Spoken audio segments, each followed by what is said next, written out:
महाराष्ट्र में बीजेपी ने जारी की 22 उम्मीदवारों की दूसरी लिस्ट। अब तक 121 उम्मीदवारों का ऐलान। महायुति से अब तक 211 प्रत्याशियों की घोषणा। महाराष्ट्र विधानसभा चुनाव के लिए बीजेपी ने स्टार प्रचारकों की जारी की है लिस्ट। पीएम मोदी, जेपी नड्डा, अमित शाह, नितिन गडकरी, राजनाथ सिंह, योगी आदित्यनाथ समेत 40 लोगों के नाम। महाराष्ट्र में एमएनएस उम्मीदवार अमित ठाकरे के समर्थन में बीजेपी नेता आशीष शेलार ने एबीपी न्यूज से कहा, हमें राज ठाकरे के बेटे अमित ठाकरे का समर्थन करना चाहिए। माहिम से शिंदे की पार्टी ने सदा सरवणकर को बनाया है उम्मीदवार। महाराष्ट्र के नागपुर में बीजेपी के टिकट बंटवारे से कार्यकर्ताओं में नाराजगी। नागपुर पश्चिम विधानसभा में बीजेपी कार्यकर्ताओं ने किया प्रदर्शन। महाविकास आघाड़ी में सीट शेयरिंग में सहमति बनाने की कोशिशें जारी हैं। उद्धव के बाद अब शरद पवार से मिलेंगे बाला साहेब थोराट। आज उद्धव ने 18, कांग्रेस ने 23 और शरद गुट ने 22 नामों का किया ऐलान। महाराष्ट्र चुनाव के लिए कांग्रेस की दूसरी लिस्ट जारी। 23 प्रत्याशियों के नाम का हुआ ऐलान। पहली सूची में 48 नामों का हुआ था ऐलान। अब तक 71 प्रत्याशी घोषित। एबीपी न्यूज की खबर पर लगी मुहर। महाराष्ट्र में होने वाला विधानसभा चुनाव नहीं लड़ेगी आम आदमी पार्टी। महाविकास आघाड़ी के प्रत्याशियों के लिए अरविंद केजरीवाल करेंगे प्रचार। महाराष्ट्र के सातारा में चुनावी हलचल के बीच पकड़ा गया कैश। गाड़ियों की चेकिंग के दौरान एक कार से मिले 15 लाख कैश। पुलिस ने चुनाव आयोग और इनकम टैक्स को दी जानकारी। महाराष्ट्र में योगी के पोस्टर पर राजनीति तेज। उद्धव गुट ने उठाए सवाल, कहा महाराष्ट्र में ना कोई बटेगा ना कटेगा। बटेंगे तो कटेंगे वाले योगी के बयान का आरएसएस ने किया समर्थन। दत्तात्रेय होसबोले ने कहा, लोक कल्याण के लिए जरूरी है हिंदू एकता, हमें इसे आचरण में लाना होगा। वायनाड की जनता को प्रियंका गांधी ने लिखी चिट्ठी। जीत के लिए जनता से मांगा आशीर्वाद। लिखा, आपका प्रतिनिधित्व करना सम्मान की बात, मुझे सांसद चुनिए, आपकी आभारी रहूंगी। उत्तर प्रदेश में 9 सीटों पर होने वाले उपचुनाव के लिए समाजवादी पार्टी ने जारी की स्टार प्रचारकों की सूची। अखिलेश और डिंपल समेत पार्टी के 40 वरिष्ठ नेता करेंगे प्रचार।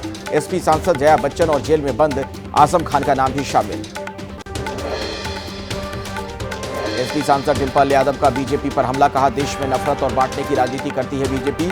जनता ने इन्हें लोकसभा चुनाव में हराया था, अब उपचुनाव में भी हराएगी। गुजरात के राजकोट में 10 बड़े होटलों को बम से उड़ाने की मिली धमकी। मामले की जांच में जुटी पुलिस। ईमेल के जरिए होटलों को बम से उड़ाने की मिली धमकी। आंध्र प्रदेश के तिरुपति में मिली बम की धमकी। राज पार्क और एक होटल में बम की सूचना से मचा हड़कंप। डॉग स्क्वाड टीम के साथ जांच पड़ताल में जुटी पुलिस। जहरीली शराब मामले पर जेडीयू के आरोपों पर आरजेडी के नेता तेजस्वी यादव का पलटवार। बोले, शराब माफियाओं पर कोई कार्रवाई नहीं कर रही सरकार, नीतीश जी से बिहार नहीं संभल रहा। छठ घाटों को लेकर एक्शन में मुख्यमंत्री नीतीश कुमार। दानापुर के नासरीगंज घाट से पटना सिटी के घाट तक घाटों का किया निरीक्षण। सारी तैयारियां सुनिश्चित करने का दिया निर्देश। छठ घाटों में निरीक्षण के बाद मुख्यमंत्री नीतीश कुमार ने तैयारियों पर जताया संतोष। कहा, लोगों की सुविधाओं से जुड़ा इंतजाम देखा, अच्छे से हो रहा है घाटों पर काम। पद्म भूषण से सम्मानित मशहूर लोक गायिका शारदा सिन्हा की तबीयत बिगड़ गई, जिसके बाद उन्हें दिल्ली के एम्स में भर्ती करवाया गया। आईसीयू में भर्ती शारदा सिन्हा की हालत गंभीर बताई जा रही है। यमुना में प्रदूषण पर दिल्ली में जारी है सियासी जंग। यमुना में डुबकी लगाने से बीमार वीरेंद्र सचदेवा आरएमएल अस्पताल में भर्ती। आप बोली, बीजेपी कर रही है नौटंकी। आम आदमी पार्टी ने बीजेपी पर लगाया केजरीवाल को जान से मारने की साजिश रचने का आरोप। पार्टी के सांसद संजय सिंह ने कहा, कल पद यात्रा के दौरान जिन लोगों ने हमला किया वो सभी बीजेपी युवा मोर्चा के लोग। आम आदमी पार्टी के आरोपों पर बीजेपी का पलटवार। हरीश खुराना ने कहा, कई साल से एक ही स्क्रिप्ट रट रहे हैं केजरीवाल की मुझ पर हमला होने वाला है। बतौर कांग्रेस के राष्ट्रीय अध्यक्ष मल्लिकार्जुन खड़गे ने पूरा किया 2 साल। राहुल गांधी ने दी बधाई। दोनों नेताओं ने एक दूसरे को खिलाया केक।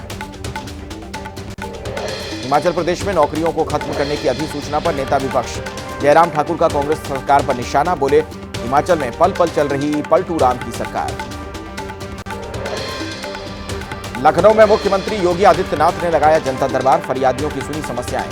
अधिकारियों को जल्द से जल्द समस्याएं दूर करने के लिए दिए निर्देश। गोरखपुर में सीएम योगी से मिलने की जिद पर मोबाइल टावर पर चढ़ा मुस्लिम युवक। 6 साल पहले अपनाया था सनातन धर्म। युवक का आरोप फर्जी मुकदमों से परेशान है। अयोध्या में ऐतिहासिक होगा दीपोत्सव कार्यक्रम। दिवाली पर जलाए जाएंगे 25 लाख दिए।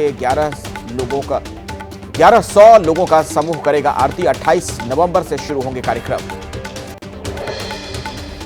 यूपी के बागपत में दीपावली पर मिलावट खोरों के खिलाफ खाद्य विभाग का अभियान।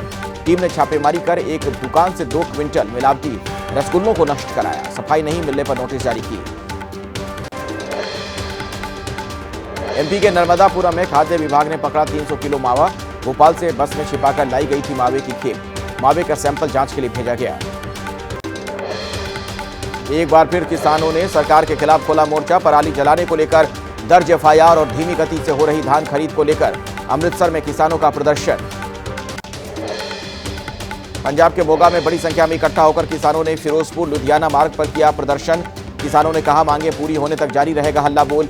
मंडियों के हालात में सुधार और डीएपी खाद आसानी से मुहैया कराने की मांग। पराली जलाने पर मुकदमा और धान खरीद को लेकर किसानों का हल्ला बोल। पंजाब के कपूरथला में किसानों ने किया प्रदर्शन। उत्तरकाशी में जनाक्रोश रैली में पथराव और लाठीचार्ज के तीसरे दिन हालात बिल्कुल सामान्य।